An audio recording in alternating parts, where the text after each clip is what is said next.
హల్లెలూయా హల్లెలూయా. ఈరోజు ప్రిన్స్ యొక్క బర్త్డే యొక్క కూడికలో మనందరం కూడుకున్నాం.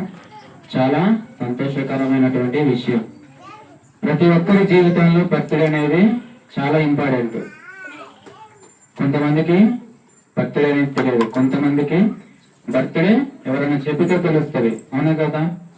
అదేవిధంగా బర్త్డే అనేది అందరి జీవితాలలో ముఖ్యమైనటువంటి రోజు. ఆ రోజు ఎలా అంటే బర్త్డే వస్తుందంటే మనం ఏం చేస్తామంటే 15-20 రోజుల ముందు నుంచే మనం ప్రిపేర్ అవుతా ఉంటాం. మనం ఏమి చేయాలి, ఏం కొనుక్కోవాలి, తల్లిదండ్రుల దగ్గరికి వెళ్ళి మనం ఏం చెప్పాలి, వాళ్ళ ద్వారా మనం ఏం పొందుకోవాలని చెప్పేసి మనకి ఇష్టం వచ్చింది పొందుకోవడానికి మనం తల్లిదండ్రుల దగ్గర వెళ్ళి మాట్లాడుతూ ఉంటాం. చూసారా ఎంత గొప్ప విషయమో? బర్త్డే జరగాలి అంటే అది దేవుని చిత్తంలో ఉండాలి. ఒక మనిషి భూమి మీదకి రావాలన్నా మరణించాలన్నా అది దేవుని యొక్క సృష్టి, అది దేవుని చిత్తం. ఈ రోజు ఇక్కడ బర్త్డే జరుగుతుందంటే దేవుని యొక్క ఉద్దేశం, దేవుని యొక్క చిత్తము, దేవుని యొక్క కరుణ, ప్రేమ, జాలి ఒక పాప మీద ఉండడం వల్ల ఈ రోజు మనం అందరం ఇక్కడ కూర్చొని కుటుంబ సమేతంగా మనం అందరం ఒక రీతిగా కూర్చొని ఇక్కడ మనం యొక్క కూడికను జరిపించడానికి దేవుడు ఇచ్చినటువంటి కరుణ, ఆశీర్వాదం ఇది.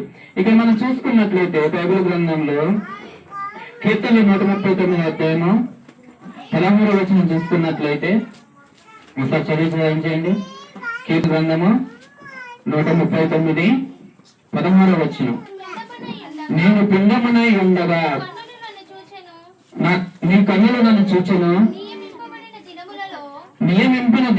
నియమింపబడిన దినములలో ఒక్కటైనను కాకమునుపే నా దినములన్నీ నీ జీవ గ్రంథంలో లిఖితములాయను. దేవుని స్తోత్రం, హల్లెలూయా.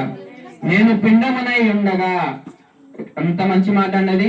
నేను పిండమునై ఉండగా, మనము తల్లి గర్భంలో పడినమ్మటే ఒక మాంసపు ముద్దగా పడతాం, ఒక రక్తపు ముద్దగా మనము పడతాం. స్కానింగ్ తీసినా ఏం తీసినా డాక్టర్లకి అది ఏమని చెప్పగలుగుతారు? వాళ్ళు చెప్పలేరు. మనిషి పిండముగా ఉన్నప్పుడు చెప్పలేరు. కానీ ఆ పిండములో మనం గమనించినట్లయితే దేవుడి సృష్టి ఎంత గొప్పగా ఉందండి. 9 నెలలు పిండంలో ఉండి బయటికి రావడం అంటే మామూలు విషయం కాదు.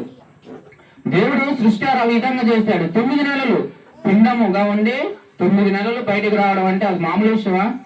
మనం గమనించుకున్నట్లయితే పిండముగా ఉన్నప్పుడు ఎవరికైనా తెలుస్తుందా? కనీసం తల్లికి తెలియదు, తండ్రికి తెలియదు, తాతమ్మలకు తెలియదు, నానమ్మకి తెలియదు, తాతలకి, మన బంధుమిత్రులకి ఎవరికీ తెలియదు అది పిండముగా ఉన్నప్పుడు. కానీ మనల్ని రూపించినటువంటి దేవుడు, మనల్ని సృష్టించినటువంటి దేవుడు, మనము నిర్మించక ముందే మన గురించి సర్వశక్తి గల దేవుడు, మన సృష్టి యావత్తు మొత్తం దేవుడు తెలిసినటువంటి వాడు. ఇక్కడ ఏమంటున్నాడు? నేను పిండమునై ఉండగా అని చెప్పేసి అంటాడు. నువ్వు పిండముగా ఉన్నప్పుడే దేవుడు నిన్ను ఎరిగినటువంటి వాడు, నిన్ను సృష్టించినటువంటి వాడు. ఈ లోకంలో నువ్వు ఎరిగినటువంటి దేవుడు, నువ్వు పిండముగా నిన్ను ఎరిగి ఉన్నాడు. ఈ లోకంలో నువ్వు భూమి మీదకి వచ్చేంత వరకు ఎవరికీ తెలియదు. నువ్వు భూమి మీదకి పడ్డ తర్వాతే నా కొడుకు, నా బిడ్డ అని చెప్పేసి మన అందరమా పరిచయం చేస్తా ఉంటాం అందరికి. అది దేవుని సృష్టి. దేవుడు యొక్క బహుమానం మనకి ఆ విధంగా ఇచ్చాడు. దేవుడు మనకి ఆ బహుమానం ఇవ్వకపోతే మనకి ఎక్కడి నుంచి వస్తుంది? దేవుని బహుమానం అనేది చాలా విలువైనటువంటిది. ఈ రోజులలో మనం చూసుకున్నట్లయితే మనకు బర్త్డేలకి అనేక మంది బహుమతులు, గిఫ్ట్లు, ప్రజెంటేషన్లు అన్ని ఇస్తా ఉంటారు. అయ్యే మనం అంత జాగ్రత్త కాసుకున్నప్పుడు మన గర్భం నుంచి వచ్చినటువంటి పిల్లల్ని ఎంత జాగ్రత్త చూసుకోవాలి? నువ్వు సృష్టించినటువంటి గర్భఫలం కాదది, నువ్వు నిర్మించినటువంటి పిండం కాదది, నువ్వు నిర్మించినటువంటి రక్తపు ముద్ద కాదది, నువ్వు నిర్మించినటువంటి కన్న కాదది, దేవుడు సృష్టించినటువంటిది. అది దేవుడు సృష్టించినటువంటి సృష్టి కాబట్టి మనం చాలా జాగ్రత్తగా చూసుకోవాలి, వాళ్ళని గౌరవించాలి. పిల్లల్ని నీ మీద ఒక నమ్మకంతో నువ్వు పోషించగలవు, నువ్వు పోషించగలవు, నువ్వు ఖచ్చితంగా పిల్లల్ని చూసుకోగలవని నమ్మకంతో నీకు బహుమానంగా దేవుడు లోకానికి పిల్లల్ని పంపించి ఉన్నాడు. మనం పిల్లల్ని మరి బహుమానంగా చూసుకుంటున్నావా? బహుమానంగా చూసుకుంటున్నావా? అది ఎవరి వల్ల ఇచ్చేటటువంటి వాడు గర్భఫలం అన్నది, అది దేవుని చిత్తంలో ఉంటేనే మనకి, దేవుడు మనల్ని ఆశీర్వదిస్తేనే మనం పొందుకోగలుగుతాము. ఇక్కడ మనం అంతకంటే ముందే మనం చూసుకున్నట్లయితే భూమి పునాదులు, జగత్తు పునాది వేయకముందే మన గురించి ఆలోచించినటువంటి దేవుడు. మనము పిల్లలు పుట్టిన తర్వాత మనం ఆలోచిస్తాం, పిల్లలు పుట్టిన తర్వాత మనం పిల్లలు ఎలా ఉండాలి, పిల్లలు పుట్టిన తర్వాత వాళ్ళకి మనం ఏం సంపాదించాలి, వాళ్ళని ఏ స్థితిలో ఉంచాలి, ఎట్ట రీతిగా పెంచాలి అని చెప్పేసి మనం నానా విధాలమైనటువంటి పిల్లల గురించి లోకంలో మనం ఎంతగానో కష్టపడతా ఉంటాం. కానీ దేవుడు నువ్వు పిండంగా ఉన్నప్పుడు నీ గురించి అంతకు ముందే కష్టపడడు. పునాది వేయకముందే నువ్వు పిండంగా ఉన్నప్పుడే దేవుడు నిన్ను తన యొక్క చిత్తంలో ఉంచుకున్నాడు. చూసారా, దేవుడు యొక్క తన చిత్తంలో ఉంచుకొని ఏం చేశాడని తెలుసా? సృష్టి యావత్తును నియమించాడు. సూర్యుని నొక్కాలు పెట్టాడు, చంద్రుని నొక్కాలు పెట్టాడు, ఆకాశ పక్షులు పెట్టాడు, భూమిని నిర్మించాడు, నువ్వు తినదొక ద్రాక్షాలు అన్నిటిని ఫలాలన్నీ నిర్మించాడు. నీకు కావలసిన సృష్టించి దేవుడు నిన్ను ఈ భూమి మీదకి పంపించాడు. అవునా కదా? నువ్వు అన్నిటిని సృజించిన తర్వాతే దేవుడు నిన్ను భూమి మీదకి పంపించాడు. దేవుడి ఉద్దేశం ఎట్లా ఉంది? మన ఉద్దేశం ఎట్లా ఉంది? లోకానుసారంగా మనము గర్భఫలము దేవుడిచ్చినటువంటి బహుమానంగా మనం ఆలోచిస్తూ ఉంటాం. కానీ మీకంటే ముందే ఆ పాప విషయంలో దేవుడు ఒక ప్రణాళిక వేసుకొని ఉన్నాడు. తన యొక్క ఉద్దేశం నెరవేర్చుకొని ఉన్నాడు. చూసారా, దేవుడు అంతా గొప్పవాడు. మన శరీరానుసారంగా పుట్టినటువంటి పిల్లలు మన శరీరానుసారం పుట్టినటువంటి పిల్లలు అంటే మనమే అంతగానో ఉంటే ఆత్మీయానుసారమైనటువంటి పిల్లల వల్ల దేవుడు ఏ విధంగా ఉంటాడు? తన యొక్క చిత్త యావత్తును తన యొక్క బిడ్డని ఎలా ఉంచాలి, ఎలా పోషించాలని చెప్పేసి ఆ పాపకి కష్టం అంటూ ఏంటో తెలియకుండా ఈ లోకానికి వచ్చేసరికి తల్లిని తండ్రిని ఏర్పాటు చేశాడు. బంధుమిత్రులందరినీ ఏర్పాటు చేశాడు. వీడికి వచ్చిన తర్వాత ఒక 9 నెలలు పాప ఎలా ఉంటదండి కడుపులో? అసలు ఏమైందో తెలియదు, ఏమి జరిగిద్దో తెలియదు. అసలు చీకటితో ఏమీ తెలియనటువంటి పరిస్థితిలో ఉండి పాప ఉమ్మునిలో ఆడుకుంటా తన యొక్క 9 నెలలు ఎంత సురక్షితంగా ఉంటది?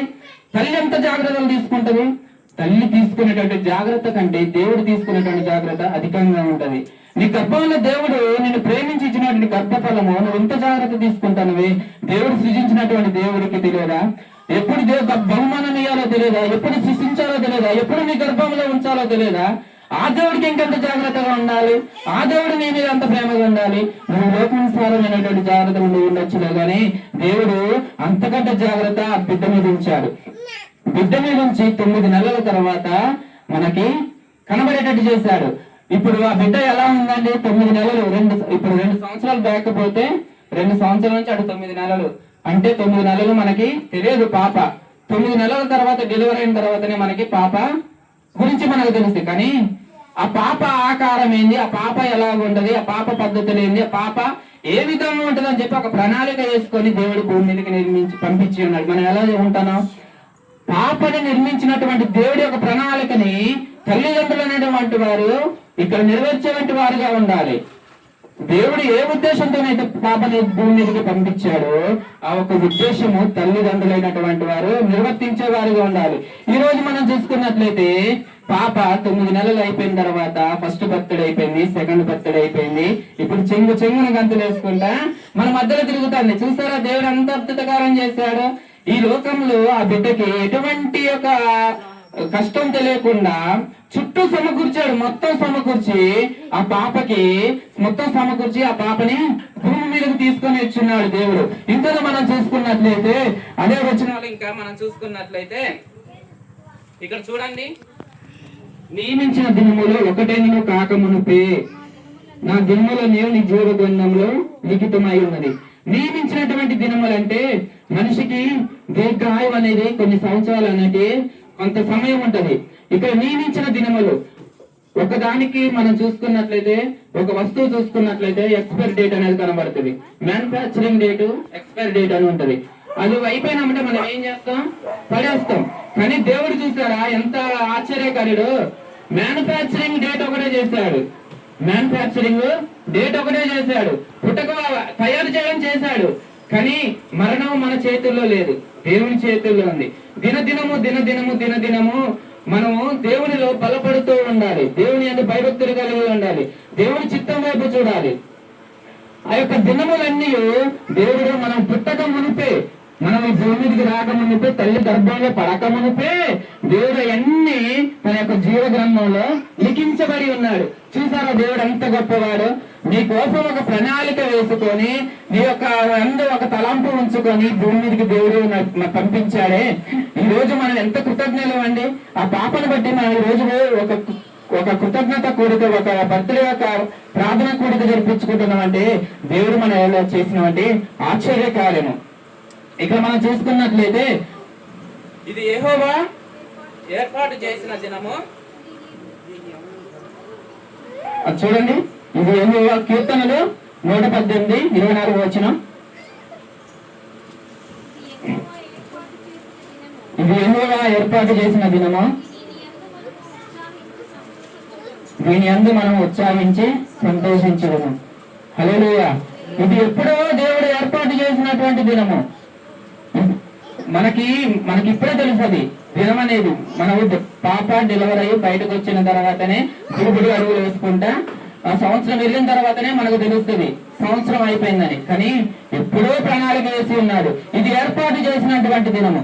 మనం చూసుకున్నట్లయితే పాప విషయంలో గతించిన సంవత్సరం అంతా దేవుడు అనేకమైనటువంటి సమస్యలు, ఇరుకులు, ఇబ్బందులు అయినా గాని దేవుడి యొక్క ప్రణాళిక ఎలా ఉందో తెలుసా? నిర్మించినటువంటి దేవునికి పాపని కాపాడాలని దేవునికి ఉండదా? నిర్మించాడు, వదిలేస్తారా? బహుమానంగా ఇచ్చాడు, వదిలేస్తారా? వదిలేడు. కాకపోతే మన భయం మనకుంటది. మనం ఒకటే అనుకోవాలి, కీడు వెనక బలమైనటువంటి మేలు దాగుంది అనుకోవాలి.